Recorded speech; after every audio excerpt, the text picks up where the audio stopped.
Hello, hello, Leo Collective, Sun, Moon, and Rising. Ako po si James, kamusta po kayong lahat? And welcome po sa James Tarot PH. Ito po ang inyong detalyado, komprehensibo at hindi biten na monthly reading for October 2025. So Leo, kunin nyo lang po yung makaresonate kayo today ha, and leave the rest. Yung po iba impormasyon para po sa ibang October, para po sa ibang Leo yan. Okay po? So, use your intuition para makuha nyo po yung akmang messages sa para sa inyo. Mula sa inyong spirit guide from today. Okay? So, kayang-kaya nyo yan. Maramdaman nyo kung ano yung para sa inyo. Okay? So, Leo, thank you again for all of your donations. Saka po sa mga hindi nag-i-skip ng ads. Ako, malaking bagay po talaga para sa akin yan. Every time na meron po tayong free reading, so totoo lang. Kasi po natutulungan nyo kung lumago ang ating vlog, ang ating reading, sinusuportahan nyo po ako. So, thank you po ulit for not skipping the ads. So, ano naghihintay sa inyo ngayong buong Oktubre? Inhale.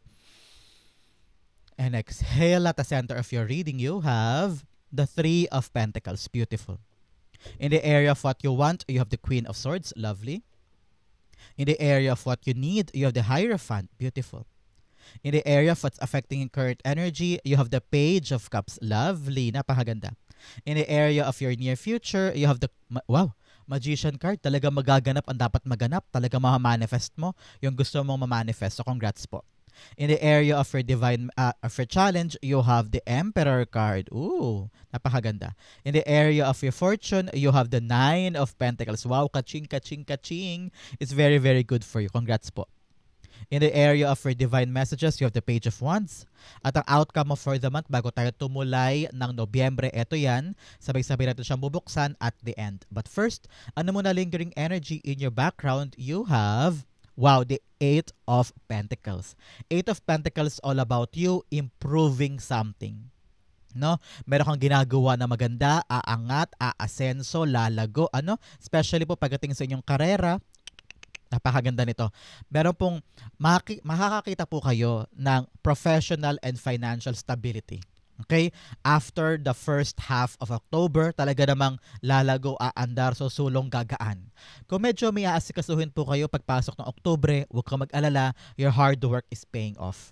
Ang kailangan lamang dedikasyon, motivation, focus, kasi pag yan lahat na pagsama-sama mo, garantiya yung paggaan at saka pag-andar no inaasikasa mo. Sa iba naman po, may opportunity, ito ay promotion or new venture or successful side business pagdating po sa buhay ninyo. Kaya talagang kitang-kita ko ngayong buwan na ito, Leo, sobrang busy mo. Kasi marami kang gustong patunayan, marami kang gustong gawin, marami kang proyektong gustong simulan. I don't know, nakakita ako ng parang kinukumpuni, parang may inaayos, may nire-rebuild, may nire-renovate, especially po pagdating sa inyong bahay, marami po kayong aasikasuhin dyan. No? So ngayon, sinasabi ng spirit guides mo na kapag may nakita kang mga aspeto sa bahay o sa buhay mo na kailangan ng kumpunihin, kailangan ng ayusin, kailangan ng tignan ng pansin o tignan ng atensyon mo, gawin na agad. Yan nakikita ko dito. Para walang aberya, para walang nakaharang o walang gusot, especially pagdating sa mga pang-araw-araw mo. Kasi baka mamaya, halimbawa, yung bubong sa kusina ay laging tumutulo sa panahon na para ayusin yan, para in the long run, hindi maka-apekto sa'yo. Okay? In the long run, hindi maharangan kung ano man yung mga balak mong gawin. Para mga ganun. So, kung meron ka nakikita na dapat ko lang tingnan today, paglaanan ng oras today, o ikonsulta mo na para sure ball, pagdating na Oktubre, boom, pasok na pasok para sa'yo. Okay? At your core energy, ito po ang inyong energy para sa buong buwan, ang Three of Pentacles. Maganda para sa iyo ang pagbalanse ng iyong responsibilidad with other people. Whether sa trabaho man yan, sa negosyo, sa kumpanya, or sa bahay. Nakikita ko rito dapat tulungan. Dapat kayo ay may parang umaasa kayo sa isa't isa at walang mabigat na power dynamics, kumbaga. Parang sinasabi rito, panahon na para makinig ka, panahon naman para pakinggan ka din, no? Lahat kayo kinikilala ninyo ang bawat isa na powerful member of this group. Kasi parang for a very long time, parang nahirapan ka kung paano makisama, kung paano gawin, kung paano ituloy yung isang proyekto, paano matapos yung ginagawa. Because yung ibang kagrupo may drama, may conflict, may issue. Kaya ikaw parang ano ba, tapusin na natin to, gawin na natin to. So, nakita ko rin dito parang meron kang leadership role. Leo, either in a certain project, in a certain assignment, o meron ipapagawa pero ikaw yung kinakapitan ng lahat. Kaya importante dito para mag-show off ka na. Ipamalas mo na yung galing mo, ipamalas mo na yung kakayanan mo, and make sure na ikaw ay active doer and active member ng grupo na ito. Nakita ko rin dito na you will be recognized. Parang some of you are up for promotion talaga or up for leadership role na hindi mo akalaing sa'yo ibibigay. Parang ganon. Nakita ko kasi dito parang for a very long time, you've been working in shadows. Parang sabi mo, okay lang, sige, sila na maging bida, sila na maging chosen one, pero ako gagawin ko lang yung makakaya ko. Pero ngayon nakita ko talaga ikaw ang tinitingala eh. Ikaw ang maraming sinasabi, ikaw ang punong abala, lahat sila parang, ang galing ni Leo. Parang ganyan. You're being recognized at parang pinapahalagahan na this time yung position mo, yung may ambag mo, yung may ibibigay mo. Parang you are on your best element this October. Kitang-kita ko na umaangat ka. I don't know, I'm seeing sa image na nakita ko sa isip ko, isang hagdan paakyat. So, congrats po. Ikaw yung umaangat na. The Three of Pentacles is being clarified by the Ten of Pentacles. So, wow. Talaga naman yung magagawa mo with this group ang magdudulot sa'yo ng pangmatagalan, long-lasting financial growth for you and your family.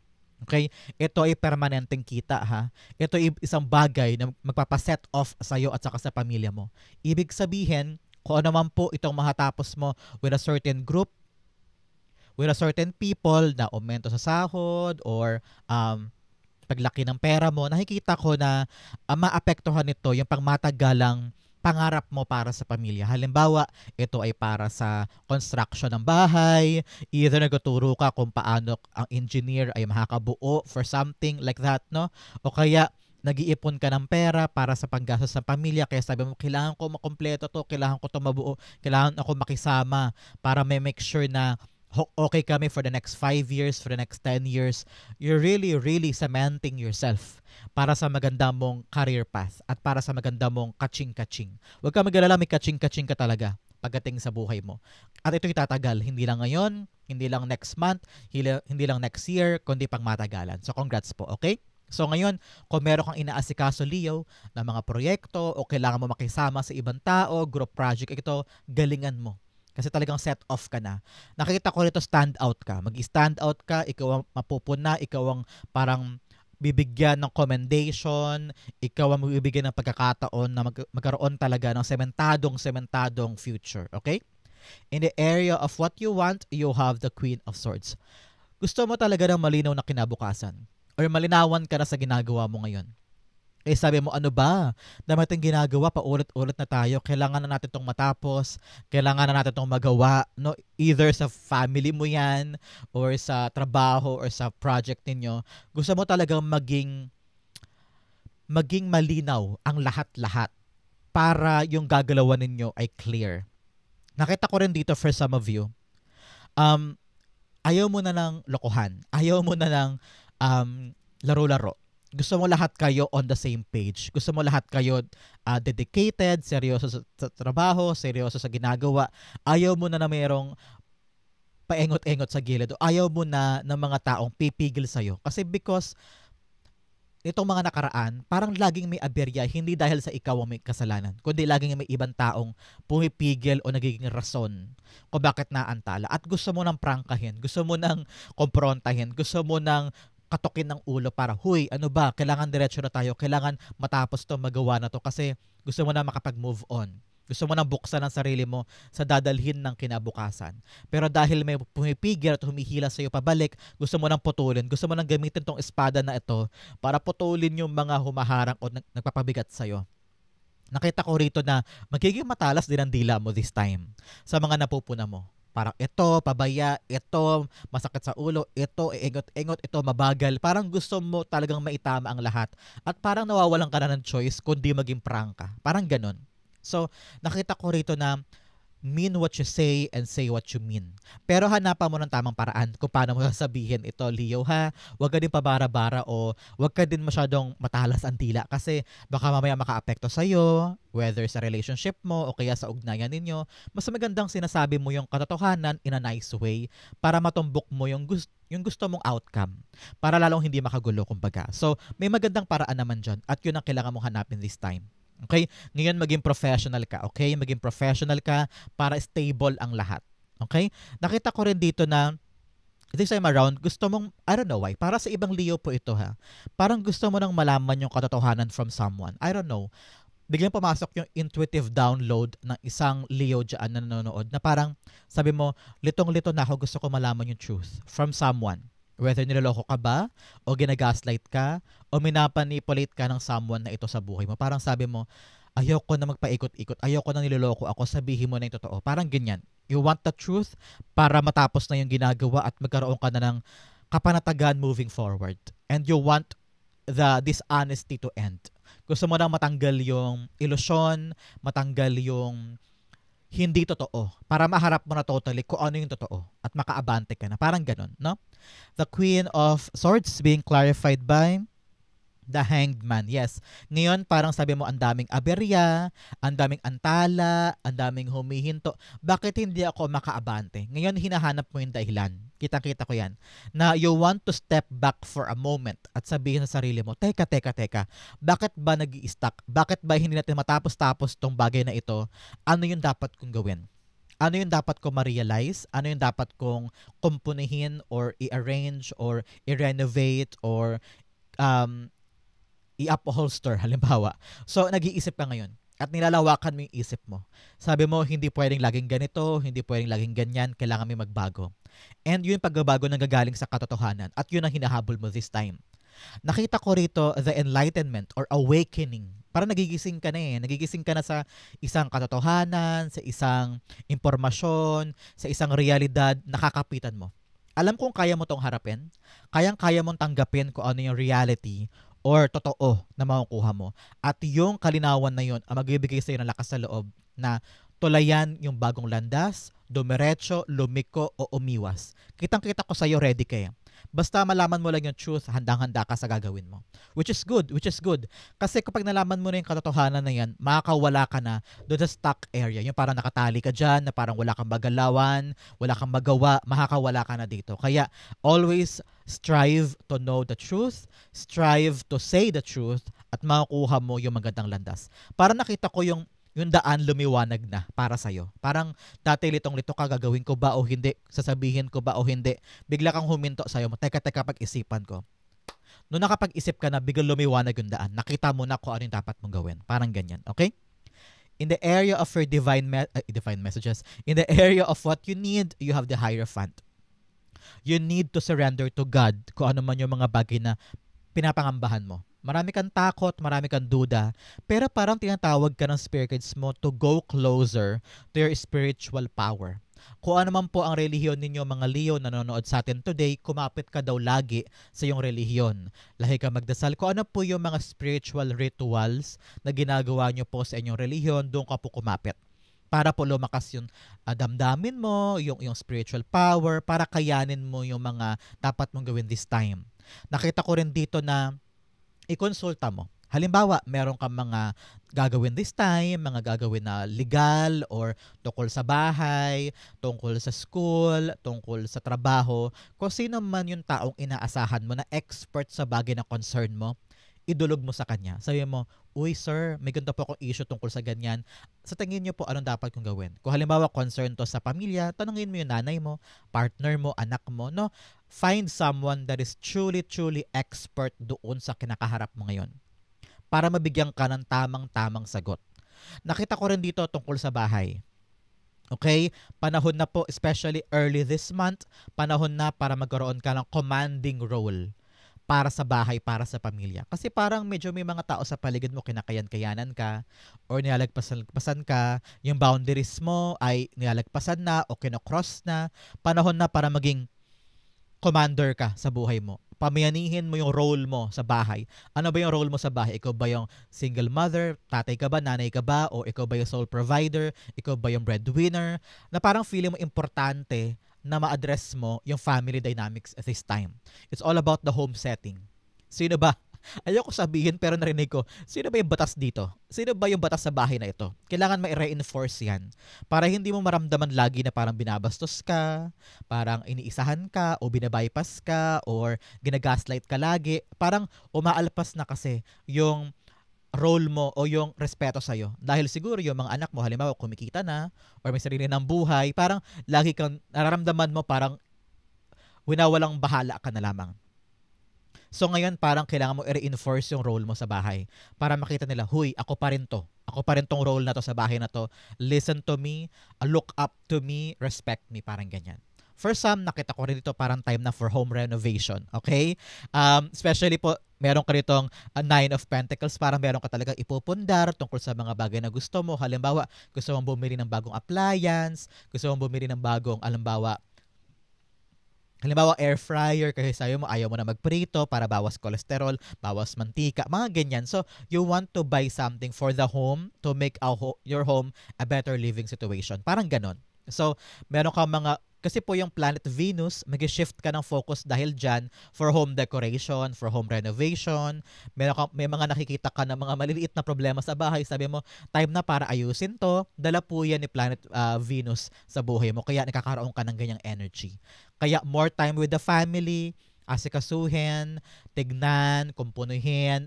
Kung may mga aberya, gawan agad ng paraan para maging maayos ang lahat. Okay? The Hierophant is being clarified by the Page of Cups. Wow!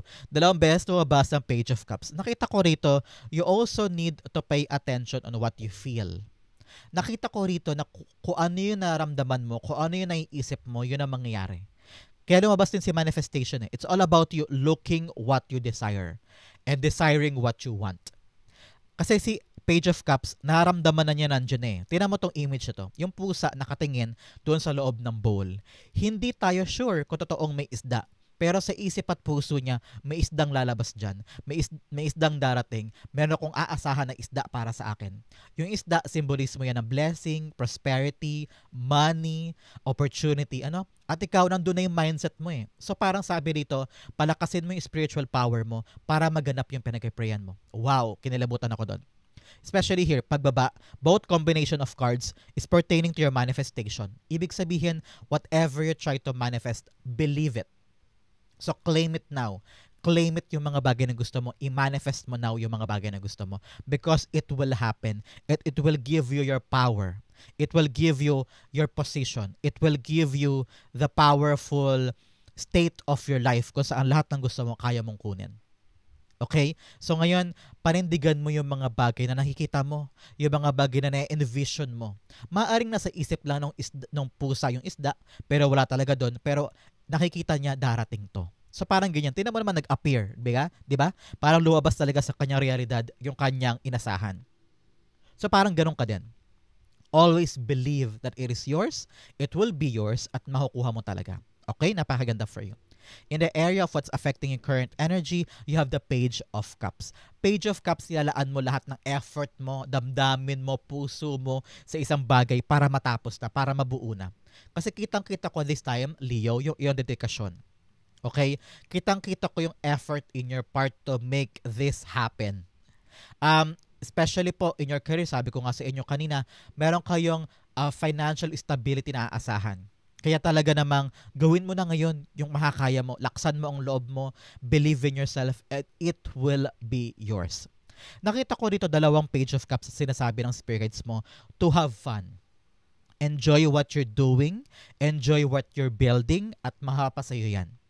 Nakita ko rin dito na panahon na para lumigaya ka naman. I don't know why. Narinig ko yung mag-enjoy ka naman, puro ka seryoso. Alam ko marami kang gustong bunuin, i-improve sa life mo pagdating sa pera, pagdating sa karera, pagdating sa negosyo. Alam ko napaka masigasig mo this time at sobrang busy mo. Pero ang problema kasi baka ma-burnout ka, baka mapagod ka, baka mawalan ka ng gana pag wala ka ng lakas, kumbaga. So ngayon, sabi rito, enjoy, enjoy, enjoy. Maging bata ka ulit, maging playful ka ulit, learn to have fun. Kung kailangan mo lumabas with the family and friends, go push. Especially po tungkol sa yung relationship, this time around, you are chosen to be closer to your friends, to your loved ones. Yung romance life mo, mag-thrive din yan with open communication. Kaya naman, kung ano yung nilalaman ng puso mo, pakinggan mo. Halimbawa, this whole week, nagtrabaho ka from 7 a.m. to 8 p.m. Talagang puro trabaho, 1 week straight. Sabi ng spirit guides mo, alam kong maramdaman mo yan, parang gusto ko muna uminom parang gusto ko muna lumabas parang gusto ko munang makipagkita with my friends, kain muna kami sa labas para makahinga. Pag naramdaman mo yung need or desire to go out and have fun, sundin mo yun. Walang mali doon. Hindi masama na magsaya kahit na kumakayod ka. Kailangan balanse pa rin, especially po, papasok tayo sa buwan ng mga Libra. Ang buwan na yan is all about weighing scale, di ba? Pagbalanse ng mga bagay-bagay sa buhay natin. Kaya ngayon, ikaw ay ini-encourage to also have fun. You work hard, you play hard, okay? The Page of Cups being clarified by the Nine of Pentacles. Dalawang beses lumabas si Nine of Pentacles. 9-9 is all about release. Pakawalan yung sarili sa mga bagay na mabigat. May panahon para magseryoso, may panahon para mag-enjoy. Kaya dapat i-release mo yung perfectionism, i-release mo yung burden, i-release mo yung pressure. May mga bagay kang kailangang itapon sa buhay mo para pumasok yung kasaganahan, pumasok yung magagandang bagay. With the Nine of Pentacles confirming our Page of Cups, nakita ko talaga dito na enjoy your well-being. Time na to for yourself. Lumabas ka, kumain ka, magpa-parlor ka, bumili ka ng gamit ang gusto mo, pero bantayan mo yung spending mo ha. Hindi porke gusto mo lang maging maligaya, gastos ka ng gastos. Always, always pay attention to your spending. Maraming paraan na maging maligaya na hindi mo kailangan gumastos o hindi mo kailangan galawin ang budget mo. Yung spending time lang with friends, sabihin mo, pasensya na, bonding tayo pero wala akong masyado akong pera ha, pero kailangan ko ng time to have fun. So, maraming paraan, pwedeng sa bahay lang, manood ng Netflix, or just enjoy the company of your loved ones. Enough yon to really have this quality time with them. Nakita ko rito na time na daw na isama mo naman sa buwanan mong gawain ang kaligayahan para sa sarili mo. Kasi nakita ko rito, you always give. Lagi ka nagbibigay sa ibang tao, sa kamag-anak, sa magulang, sa kapatid, sa anak. Paano naman ikaw? Kitang-kita ko rito yung self-independence mo, self-happiness, no? Kailangan binibigay mo rin yan sa sarili mo para meron ka pang puso at emosyon na maibigay sa iba.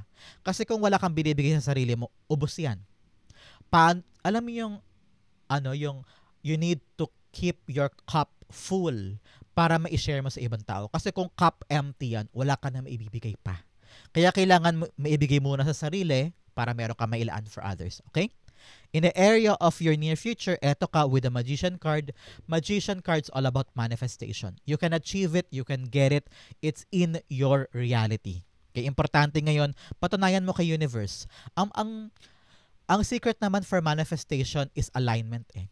Halimbawa, ano ba yung kaya mo ding ibigay, gawin, i-effort para patunayan kay universe, kay spirit guides, kay God na, uy, tinan mo naman si Leo, ginagawa niya ang lahat, makuha lang. Yun talagang minamanifest niya. Kasi pag napatunayan mo sa energy and frequency na akin to, magagawa ko to, maabot ko to, ibibigay sa'yo. Okay? So yun, hindi lang to dapat puro salita o puro dasal, dapat may gawa din to.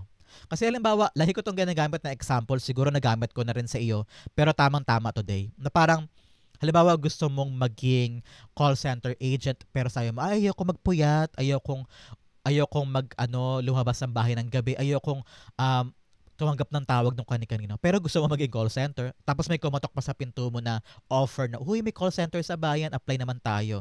So, ayoko niyan kasi nakakatamad. Yun lang naman yung bukas sa trabaho this time.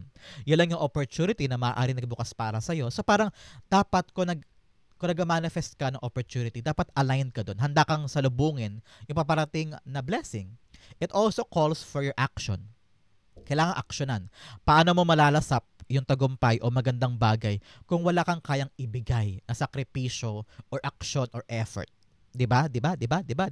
Hindi to bashing, hindi to judgment, kundi katotohanan lamang. Talagang prangkahang sagot mula sa bigay sa iyo ng Magician card. Kaya mo tong i-manifest, kaya mo tong makuha. Ang kailangan lang talaga sa iyo action.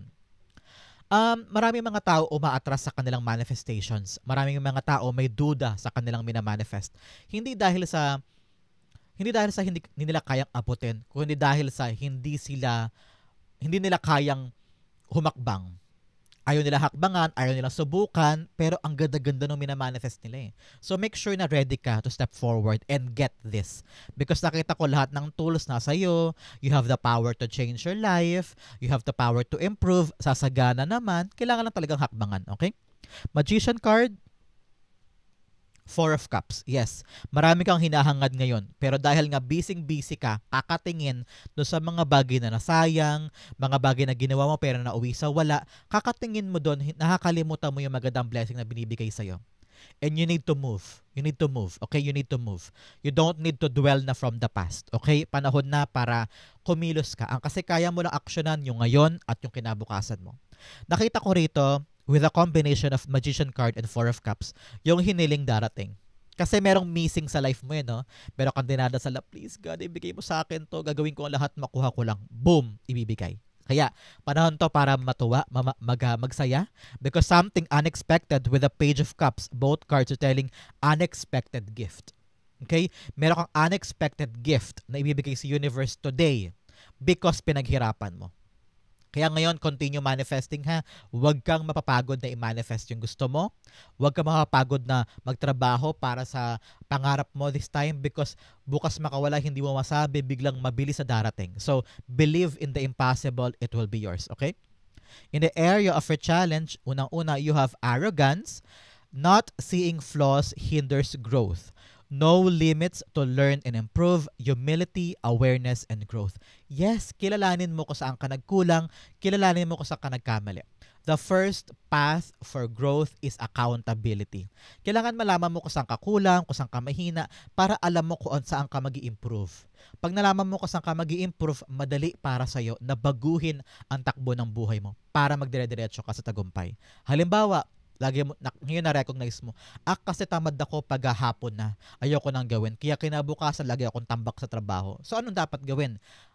Baguhin mo rin katamaran mo sa hapon para matapos mo lahat ng gawain mo para kinabukasan less lagi ang ginagawa mo. So parang ganun.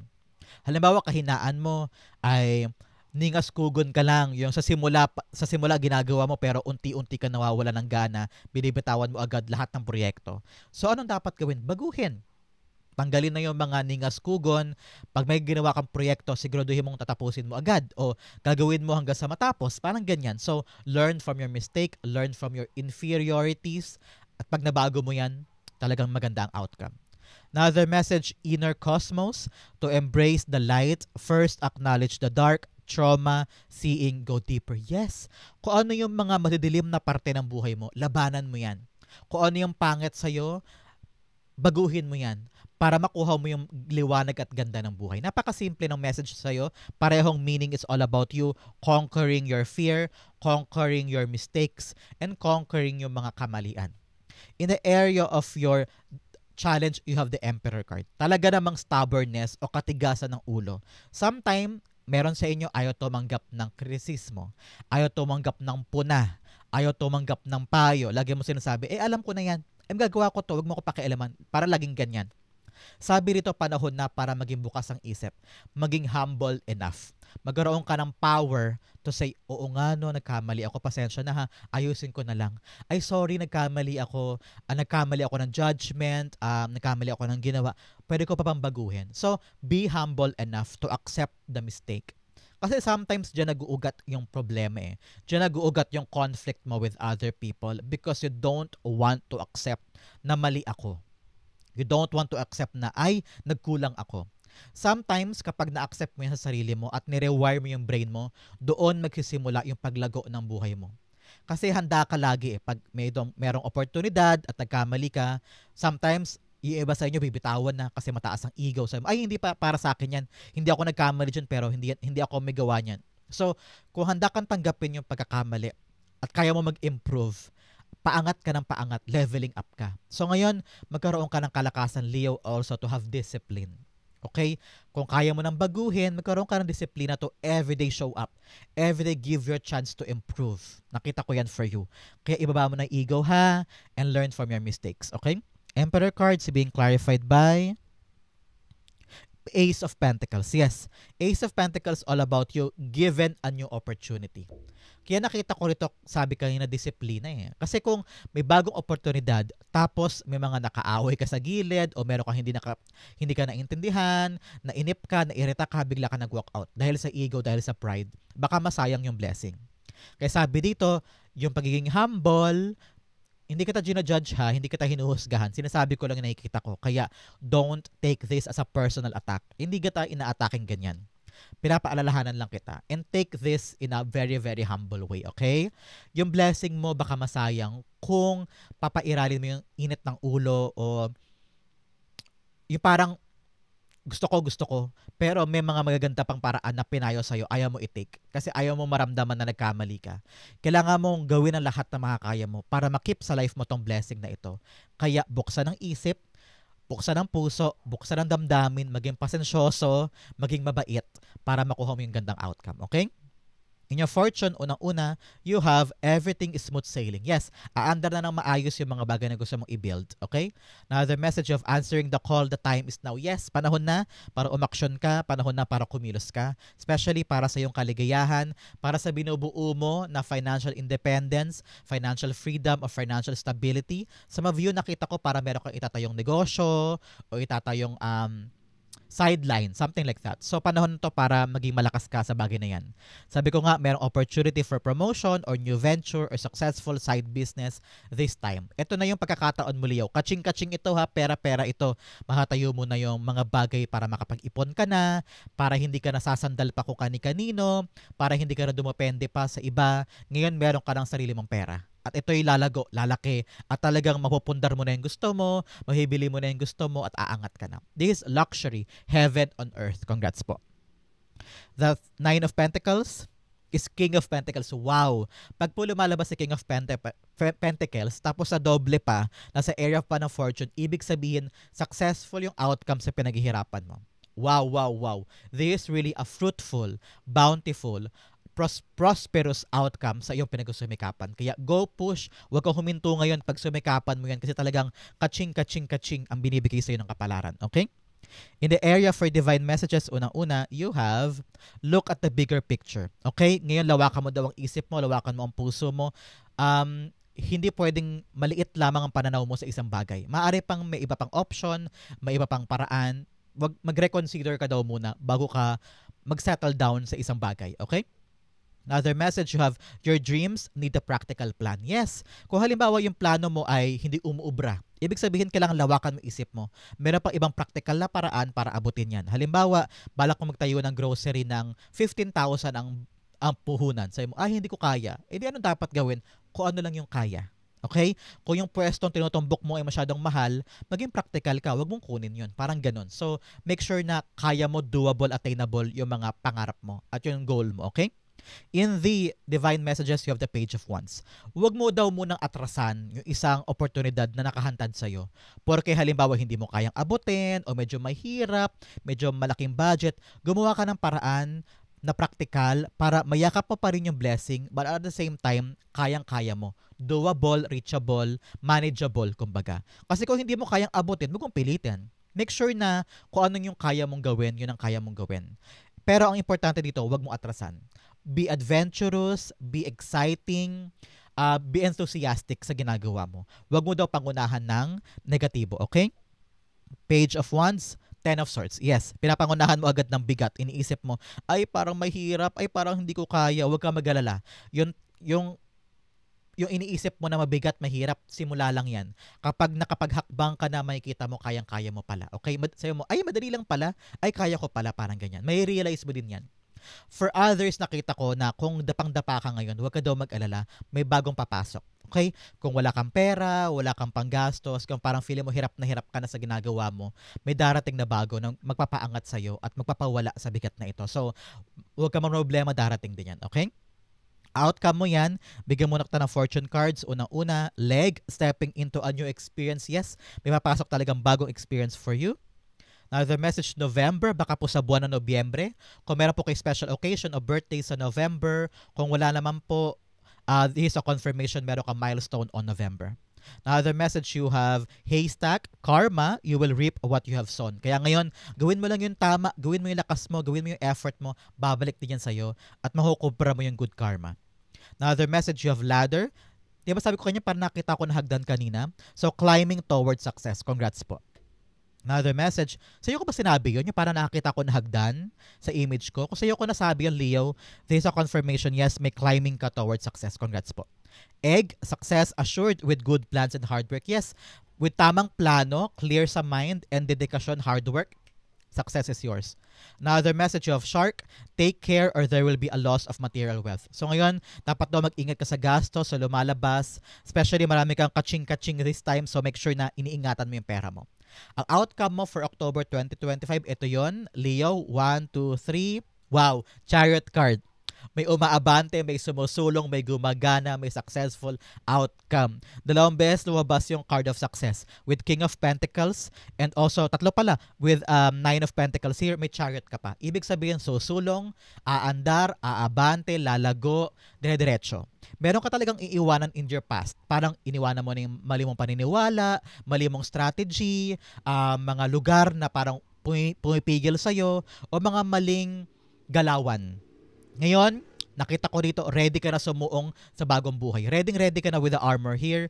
And then, yung canopy sa ibabaw, sumisimbolo yan ng suporta mula sa universe, mula kay spirit guides, mula kay God. Kaya, suportado itong biyahe mo, kung ikaw'y babiyahe, itong gagalawan mo, itong bagong career path mo, bagong ruta, suportado ka. With the Sphinx here, pinapaalalahanan ka, nasa kamay mo ang manibela. Ibig sabihin, kung ano man yung hinto, o atras abante mo, nasa iyo ang bola. Kaya importante, dire-diretso, wag aatras, okay? Chariot card, you have the Page of Swords. Page of Swords, yes, may good news sa darating. Wow. Through call, text, chat, or email na magbibigay sa iyo ng push para ilaban tong plano na ito. Nakita ko parang naghihintay ka lang ng go signal eh. Siguro ngayon naghihintay kayo ng tawag para sa isang trabahong pinilahan. Siguro licensure examination, pag ito nakuha ko, makaabante na ako sa buhay, o kaya oo ni lover, o kaya oo ng isang boss, no, para ma-promote ka na. So naghihintay ka talaga ng good information this time para marating mo tong advancement ng buhay mo. And this time, darating yan. So pagpasok mo na Nobyembre, napakaganda ng November mo because good news, magpapaandar na magandang buhay for you. So congrats po, Leo. Napakaganda. A very, very blessed month ito para sa inyo. Congrats po. Ito po ang inyong October 2025. Hopefully po nakaresonate ka. Comment down below. Thank you again for watching hanggang dulo, Leo. I love you. This has been James of James Taro PH. God bless everybody.